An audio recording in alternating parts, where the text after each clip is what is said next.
صرف ایک ہے، دیانتداری نہ ہونے کی وجہ سے اس ملک کے اندر اس ملک کا جو پوٹینشیل ہے وہ ہم نہیں پورا کر سکتے۔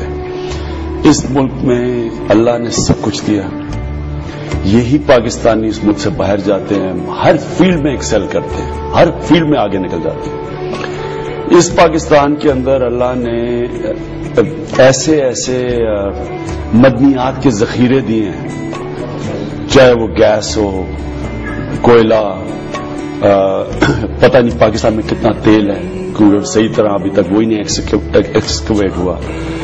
ہمارے پاس کاپر اور تانبے کی اور جو سونے کی ہمارے پاس ذخیرے ہیں، وہ شروع ہوتے ہیں بلوچستان سے، وزیرستان سے چترال تک۔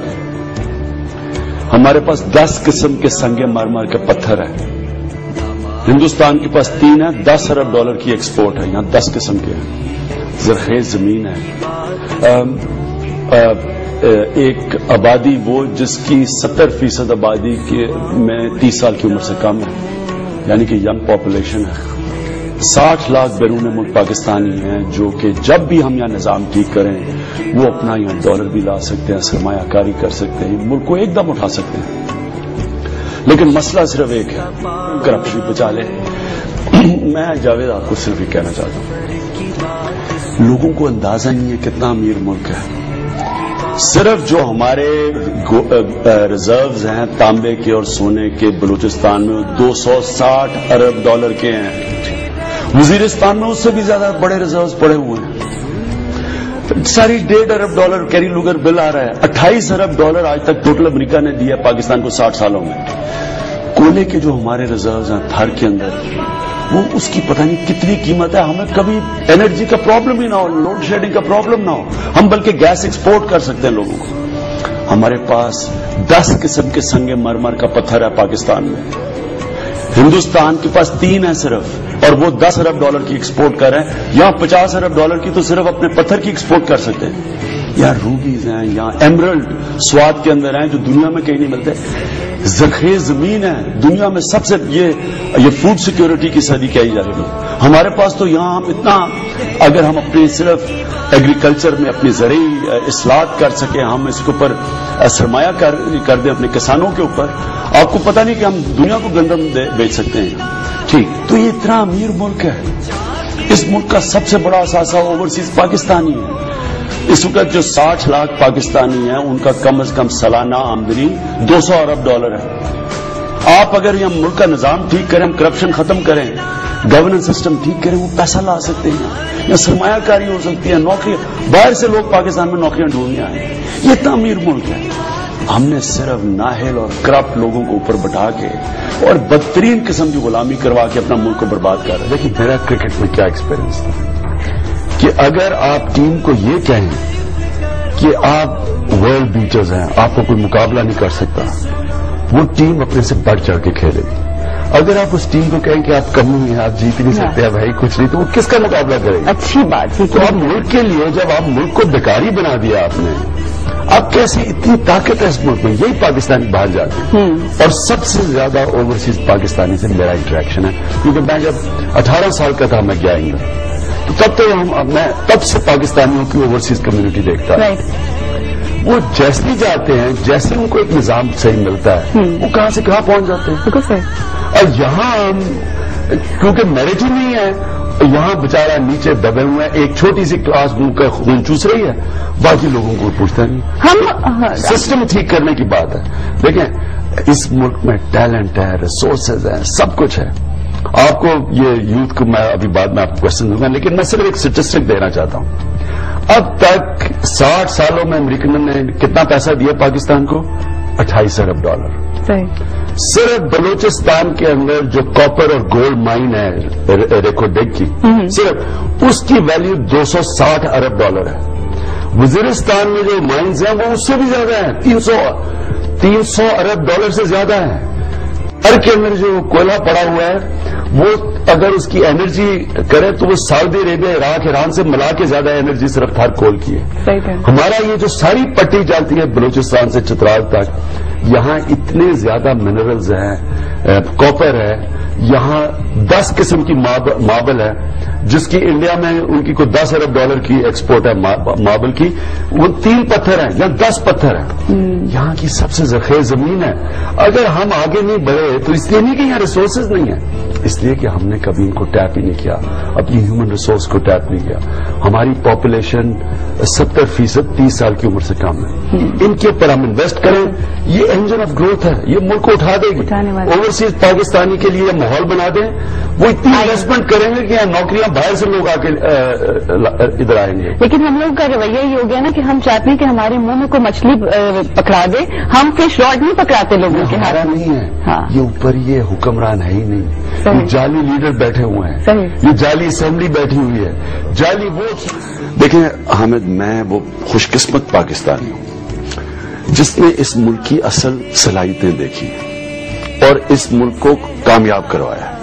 میں جب پاکستان ٹیم میں آیا تو پاکستان کی ٹیم کوئی مانتا نہیں تھا، ہمیں سیکنڈ ٹیم میں بھیجا کرتے تھے یہاں۔ میں جب انگلینڈ میں ٹیسٹ میچ کھیلنے گیا تو ہمارے سینئر پلیئر ہمیں کہتے کہ جیتنے کو نہ سوچو، عزت سے ہار کے آنے کا سوچو۔ اچھا، یہ ہمیں بتایا گیا تھا۔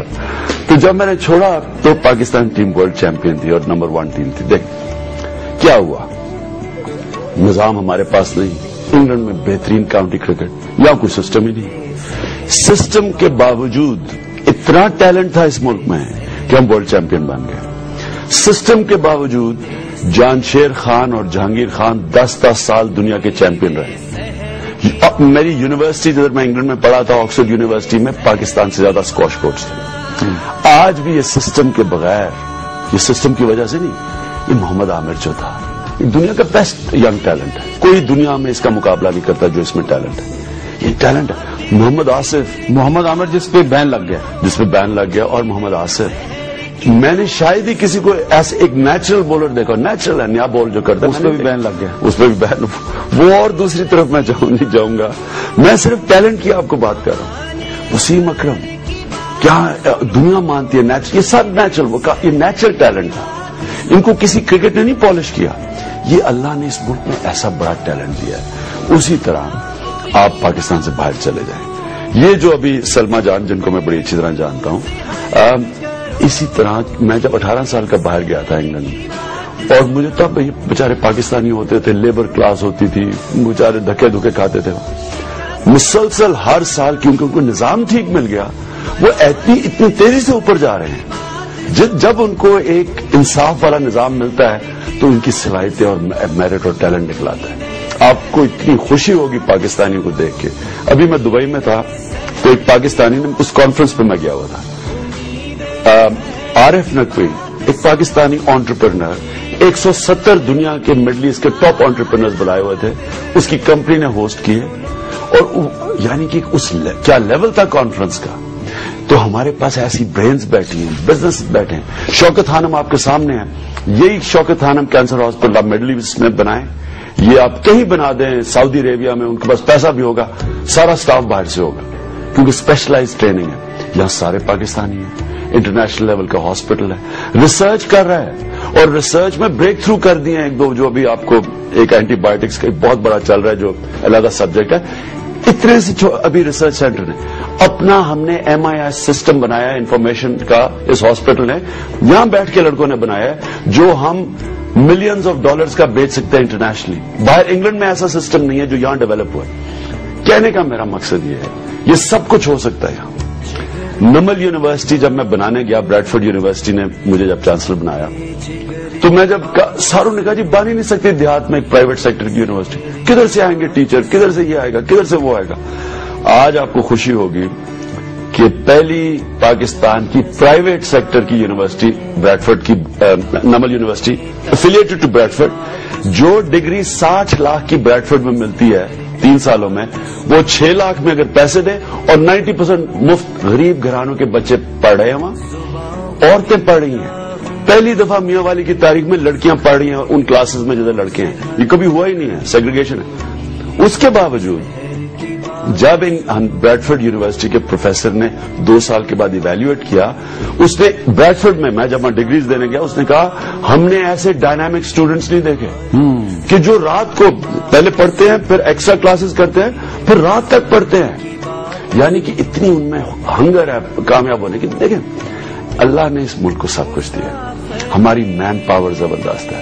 میں آپ کو صرف ایک منٹ لے لوں گا. میں یہ آپ کو ذرا بتاؤں کہ 1960s میں پی آئی اے دنیا کی سیکنڈ نمبر پہ ایئر لائن تھی. جو آج جو حال ہے نا، 1968-9 میں نمبر 2 ایئر لائن قرار دی گئی. اس کے علاوہ جو آپ کو کسی کو پتا نہیں ہوگا کہ high tension physics lab at government college ہم نے 60s میں بنائی تھی، جو کسی ایریا میں یہاں نہیں تھی، تب ایشیا میں نہیں تھی. یہ پہلی ایشیا کی ہائی ٹیک فزکس لیب تھی گورنمنٹ کالج میں 1960 میں. پھر ہم اسپیس کے اندر پہلی دفعہ ہم نے اس سارے ایشیا کے اندر ہم اسپیس میں گئے. ریبر 1 سپر آرکو نے بنایا تھا، یہ 60s میں ہم اسپیس میں گئے. یہ لوگوں کو نہیں پتا. پھر ہم نے 80s کے اندر پہلا ایشیا میں تھے جس نے سلیکن پروڈیوس کی اس ملک میں. پھر ہم نے 70s کے اندر بال پوائنٹ پین پروڈیوس کے، کسی ایشیا میں تب نہیں ہوئے تھے.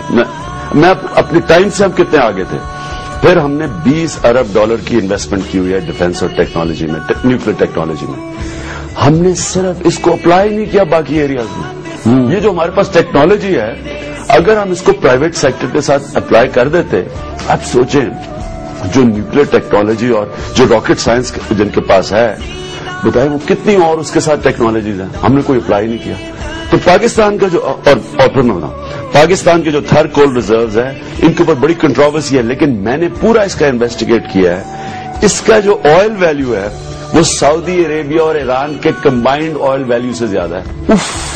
انبلیویبل. یہ ذرا دوبارہ بتائیں، یہ بات ذرا دوبارہ بتائیں. جو آئل یعنی کہ جو اس کی انرجی ویلیو ہے نا، جو پاکستان کے جو کوئلے کے تھر کول کا ہے، وہ سعودی عربیہ اور ایران کی کمبائنڈ ویلیو سے زیادہ ہے. تو میں صرف یہ اس لیے کہنا چاہتا ہوں کہ ہم بالکل برے وقت ہے، اندھیرا ہے، مار ہے، پیٹ ہے، کسی کی جنگ میں اپنے آپ کو بھی مروا رہے ہیں اور بھی سب بربادی ہو. لیکن جس وقت ہم اس ملک کا نظام ٹھیک کر لیں، یہاں کا جس اثاثے کی میں نے اب بات نہیں کی وہ ہے بیرون ملک پاکستان میں.